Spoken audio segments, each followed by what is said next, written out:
Hey, good evening, everybody. I hope you are having a great night tonight.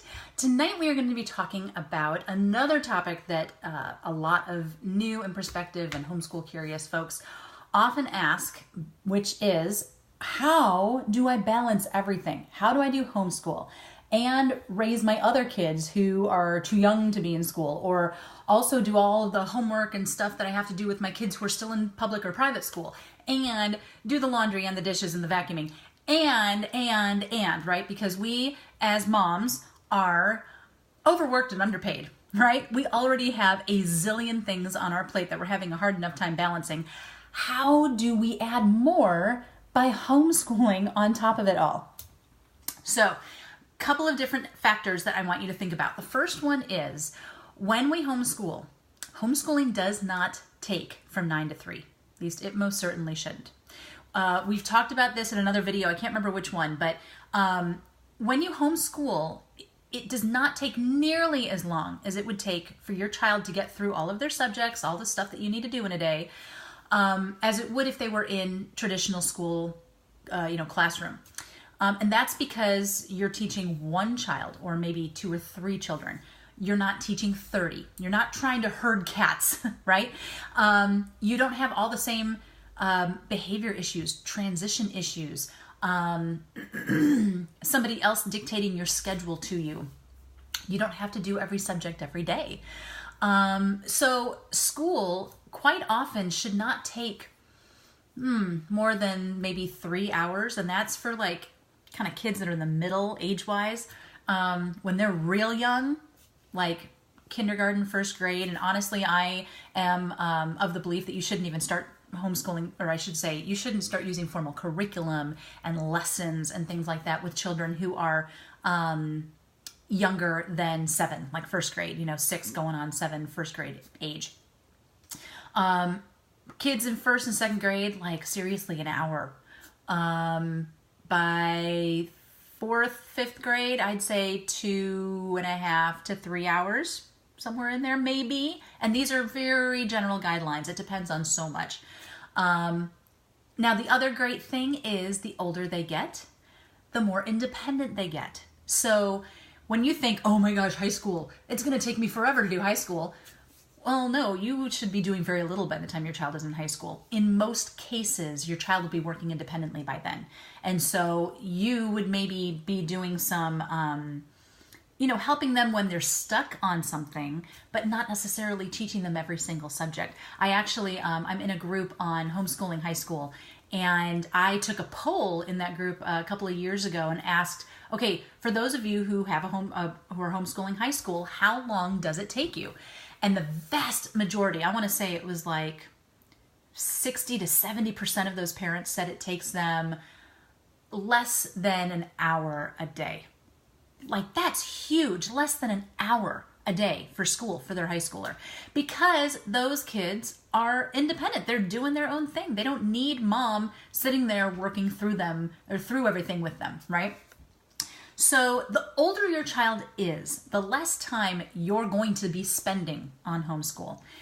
But even before that, like I said, we're talking just a couple of hours, and it's not a giant 2 or 3 hour block out of your day, okay? Because nobody can sit there that long. Even adults can't sit there that long. You're working for 10 or 15 or 20, 30 minutes tops, and that would be for older students at a time, and then you take a break.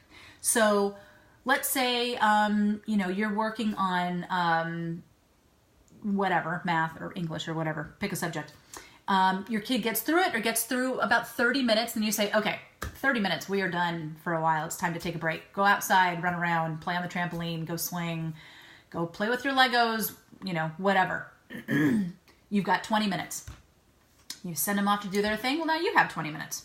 So, do the dishes from breakfast that are still in the sink, or fold that load of towels that are in the dryer or whatever. So you're going to have these little breaks throughout your day where you can get things done too. Now, obviously, if you're homeschooling multiple children, that can make it take a little bit longer. However, because remember, in homeschooling, this whole concept of grade levels, by and large is not a homeschooling thing. It doesn't really affect us when we're homeschooling. So for example, my girls are 2.5 years apart, which puts them, the way their birthdays fall, it puts them basically 2 school years apart.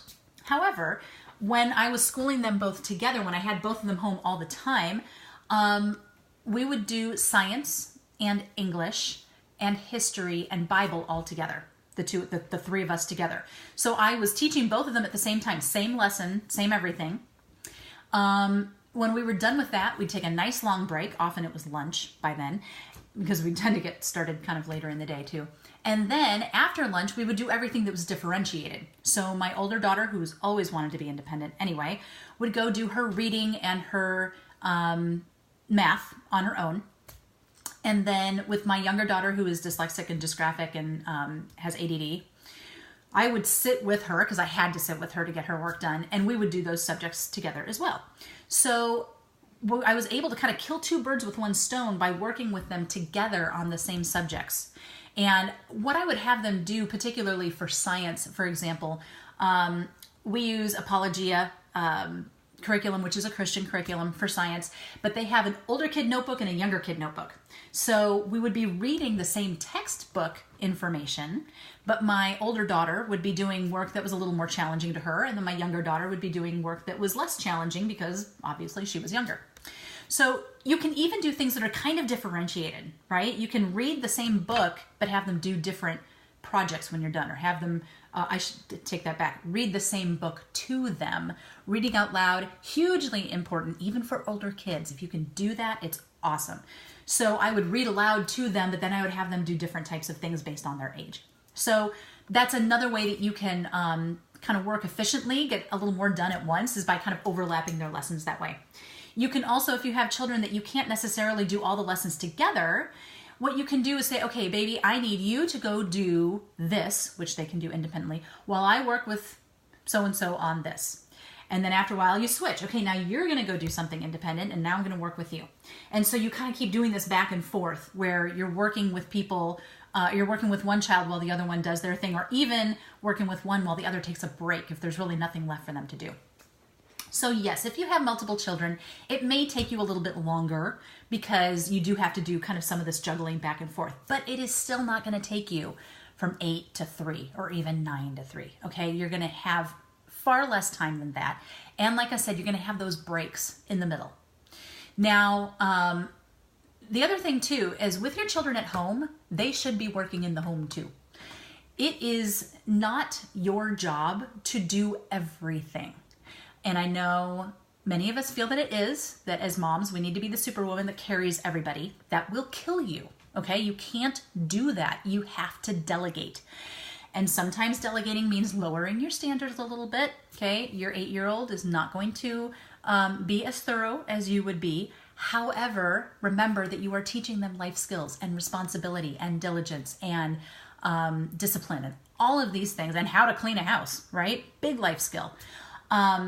So you assign chores. And this is why we would always get our days started a little bit later when I was homeschooling both girls at the same time, because I wouldn't allow them to start school until their chores were done. So we would have breakfast.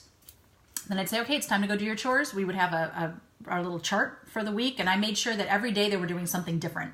So they're not doing the same thing over and over and getting super bored, because let's face it, housework is boring in the first place. So anything you can do to make it more fun helps, right? So I say, okay, today you are doing your laundry and you are doing the dishes. Tomorrow you are doing the cat box and you are sweeping the schoolroom. So they would have their chores to do as well. And yes, they would often not do them as well as I would like, but I would correct them and make them go back and do it better, because that's how you learn, right? So your children should be helping you anyway, and there is a lot that they can do. If you Google children chore lists or chore lists by age, you'll find chore lists for kids starting as young as 3. And it's simple things for them, right? Like putting their dishes in the sink or in the dishwasher, or, just simple things. They don't, you're not going to expect them to be able to clean a bathroom, but you can get them started with contributing to making the household run. Everybody in that house benefits from those chores being done. And because of that, everybody should be pitching in to get those chores done.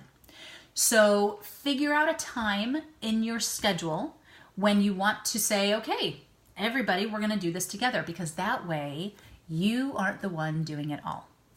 Okay. Another thing, and this does not always go over well, not just with the husbands, but also with the wives who feel like it's unfair to ask, but frankly, I don't think that's true. Your husbands should be pitching in at home too. And I know they work a job, probably. They're gone in the morning and they work all day. But guess what? You work all day too, right? And what you're doing is, or I should say what he's doing, is no more important than what you're doing. You are both contributing to your family's well-being. And honestly, it is not the end of the world to ask your husband to please fold the laundry after he's home and he's had dinner and he's had some time to relax. He doesn't have to walk in, drop his briefcase, and go straight to the utility room, right? But he should definitely be pitching in a little bit too, because you're taking on a whole new responsibility. And I will tell you that in the beginning, it's going to take a little bit of time to get that rhythm. School may take longer those first few months that you're doing it, because you're finding your rhythm and you're figuring out what works for you. So in general, yes, school should, only take you a few hours or whatever, but it might take you longer in the beginning. And so especially in the beginning, you need him to pitch in and help too, because you are suddenly missing a large number of minutes from your day that you used to have to be able to devote to doing things like dishes and laundry and whatever. So yes, he should definitely be doing a little something every day. If our chore chart has every person in the house on it. My husband and I both have chores every day too. And so now I will admit, we don't always do the chores that are on our list, what's assigned for that particular day, because we know how to prioritize and say, okay, I know I'm supposed to vacuum today, but the family room is a disaster. And so I'm just going to clean that instead. So obviously, you shake it up, you do what you have to do to keep things the way that you want them, but everybody should be contributing. Now, for those of you who are in the position of working a job also, that can definitely be a very tricky thing to try to work out, particularly if you're working outside the home.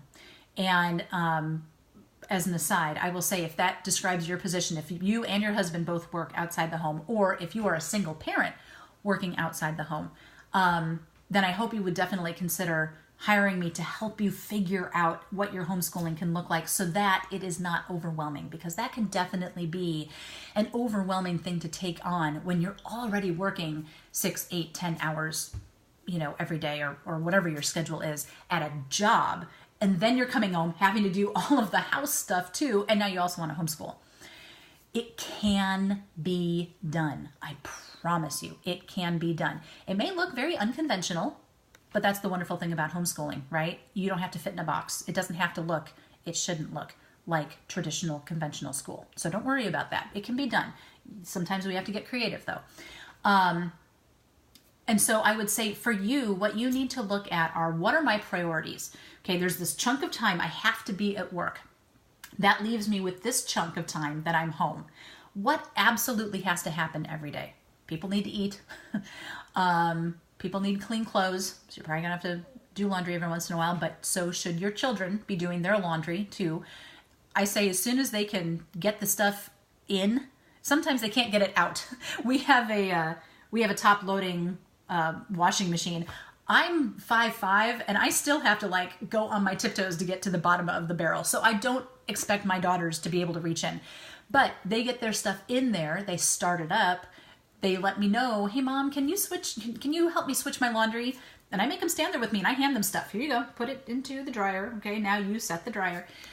So yes, you may have to help a little bit, but point being, you are going to have to look at your day, or I should say really, look at your week. Don't look at it day by day. Start by taking a week's glance and figure out, where do I have my biggest chunks of time?